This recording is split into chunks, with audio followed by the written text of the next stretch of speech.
अगर आप पकौड़े, कचौरी, समोसे से कुछ हटके बनाने की सोच रहे हैं तो इस नए हेल्दी, टेस्टी, आसान नाश्ते की रेसिपी को जरूर ट्राई कीजिए, जिसे हमने कुछ अलग तरीके से बेसन से झटपट बनाया है। आप देख सकते हैं ढोकले की तरह सॉफ्ट, जालीदार, स्पॉन्जी बना है और सैंडविच जैसे ही टेस्टी है।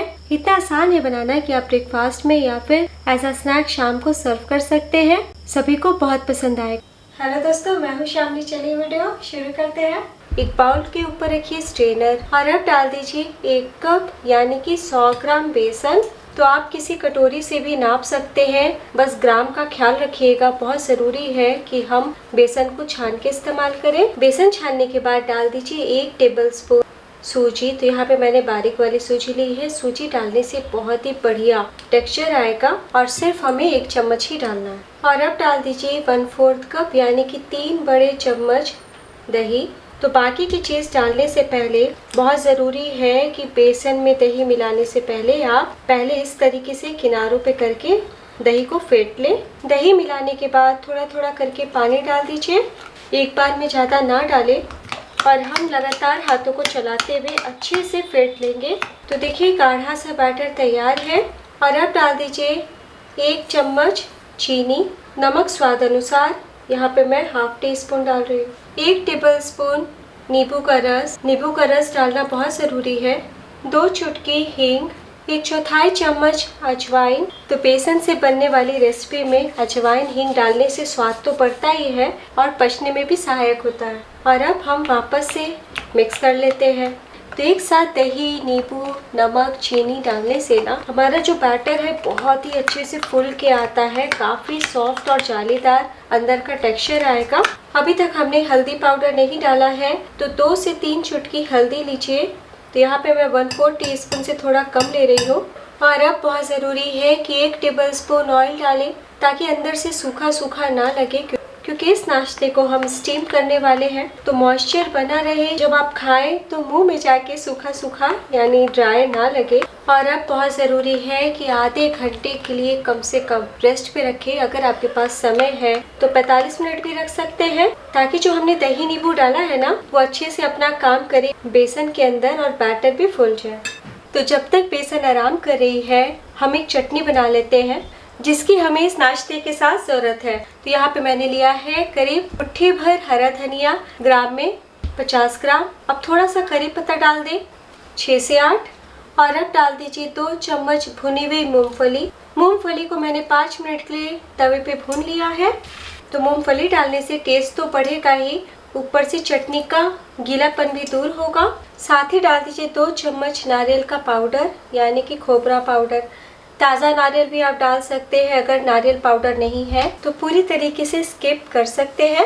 1 टीस्पून जीरा, नमक स्वाद अनुसार, 1 चम्मच नींबू का रस। और अब 3 से 4 हरी मिर्ची डाल दें, 4 से 5 लहसुन की कलियां, 1 इंच अदरक, 4 चम्मच पानी। पीस लीजिए। तो लीजिए चटनी पीस के तैयार है। टोटल मैंने 1/3 कप यानी कि 6 चम्मच पानी का इस्तेमाल किया है। बाउल में निकाल लीजिए। तो आप चटनी का टेक्सचर देख सकते हैं कितनी गाढ़ी है, और 10 मिनट के बाद आप देखेंगे कि और भी चटनी गाढ़ी हो गई है।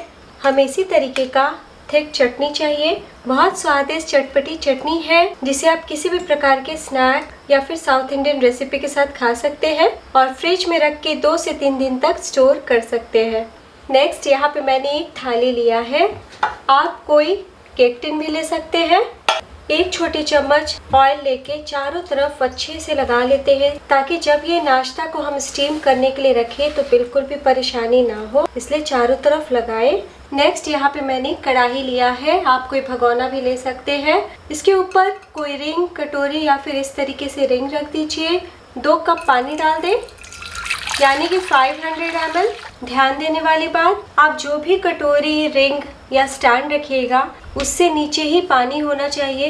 पानी और स्टैंड के बीच फासला होना चाहिए दोस्तों, एकदम लेवल तक बिल्कुल भी नहीं भरिएगा। तो जब बेसन बैटर को रेस्ट पे रखिए, आधा घंटा कंप्लीट हो जाएगा, तभी आप आगे की तैयारी कीजिएगा। तो हम लो टू मीडियम फ्लेम पे ढकते हुए पानी को गर्म होने रख देते हैं। इधर आधा घंटा भी हो चुका है। बैटर चेक कर लेते हैं। तो देखिए बेसन ने पानी सोख किया है और पहले से अभी थोड़ी गाढ़ी हो गई है। अभी तक हमने 120 ml पानी का इस्तेमाल किया है। जब सारी तैयारी हो जाएगी तब हम बिल्कुल आखिर में डालेंगे एक हरा पैकेट यानी कि 1 टीस्पून इनो का। इनो डालने से बेसन ढोकला बहुत ही स्पंजी, सॉफ्ट, जालीदार बनेंगे। अगर आप इनो नहीं डालना चाहते तो हाफ टीस्पून सोडा डालिएगा। सोडा के ऊपर नींबू का रस जरूर डालिएगा। अब इनो अच्छे से मिल जाए इसलिए 1 चम्मच पानी डाल दें। पहले ऊपर मिलाएं और हल्के हाथों से हमें मिलाना है। तो जैसे ही इनो मिलाया है आप देख सकते हैं इसी तरीके का बैटर होना चाहिए, बिल्कुल भी गाढ़ा नहीं रखिएगा दोस्तों। और अब हम बिना देर किए तुरंत बैटर को थाली में डालते हैं।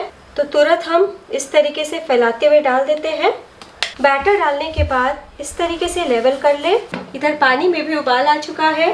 फ्लेम कम कर दीजिए ताकि आपको बिल्कुल भी भाप ना लगे। सावधानी पूर्वक हम थाली को रखते हैं।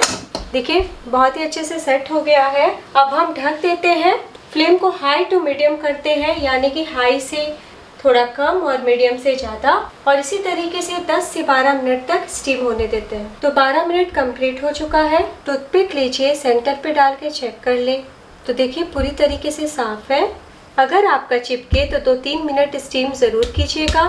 फ्लेम बंद कर दें और अब हम सावधानी पूर्वक बाहर निकाल लेते हैं। थोड़ा ठंडा कर लेते हैं तभी हम डिमोल्ड करेंगे। तो 5 से 10 मिनट के लिए ठंडा कर लिया है और ठंडे होने के बाद ही हम किनारों पे थोड़ा सा चाकू चला लेते हैं। गरम में डिमोल्ड कीजिएगा ना तो टूट भी सकते हैं। आप सीधे प्लेट रख करके उलट सकते हैं या फिर बीचों बीच हम इस तरीके से चाकू चला लेते हैं। और अब हम स्पैचुला से धीरे से अलग कर लेते हैं ताकि बिल्कुल भी ना टूटे। कितने आसानी से हो गया। तो आप छोटी छोटी जाली देख सकते हैं। तो मैं आपको दिखा देती हूँ चारों तरफ से। देखिए नेक्स्ट एक तड़का पैन में 1 छोटी चम्मच ऑयल डालें। तेल बिल्कुल भी ज़्यादा ना डालें।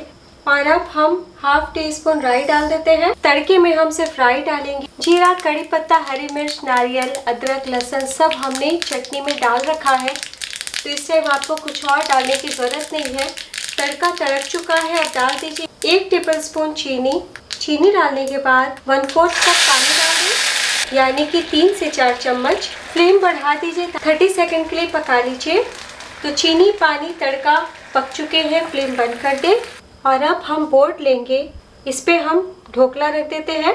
तो जो ओरिजिनल ढोकला होता है दोस्तों उसे हम अक्सर बनाते हैं, लेकिन आज मैं आपको कुछ अलग तरीके से ढोकला बनाना बता रही हूँ जिसे आप बनाएंगे तो आपको बहुत ही ज़्यादा पसंद आएगा। तो हम चीनी वाला पानी इस तरीके से चारों तरफ अच्छे से डाल देते हैं ताकि अंदर से मॉइस्ट रहे, बिल्कुल भी सूखा सूखा नहीं लगे। तो देखिए सारा चीनी पानी डाल दिया है। तो दोस्तों आप चाहे तो इसी तरीके से छोटे छोटे पीसेस में काट के इस चटनी के साथ एंजॉय कर सकते हैं, लेकिन आज मैं आपको ढोकला सैंडविच बनाना बता रही हूँ। तो ये जो हमने हरी चटनी बनाई है ना, इसे हम एक पतली सी लेयर बिछा देते हैं ताकि और भी ज्यादा देखने में भी बढ़िया लगे और स्वाद भी बढ़ जाए। तो अगर आप चटनी भी नहीं बनाना चाहते तो जिस तरीके से मैंने इंस्टेंट ढोकला बेसन से बनाना बताया है आप ऐसे बना सकते हैं।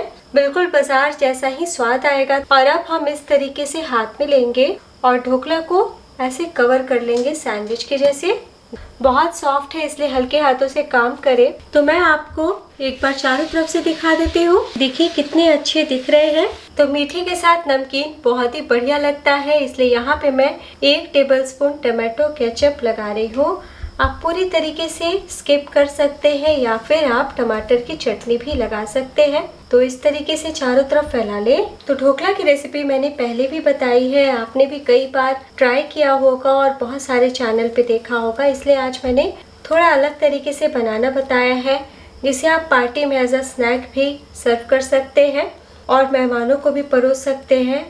बिल्कुल नया नाश्ता लगेगा। इसलिए टमाटो केचप लगाने के बाद यहाँ बेसन के सेव स्प्रिंकल कर सकते या फिर बीकानेरी या हल्दीराम भुजिया। तो करीब 1 चम्मच मैंने स्प्रिंकल किया है। और अब ऊपर से थोड़ा सा धनिया पत्ती से गार्निश कीजिए।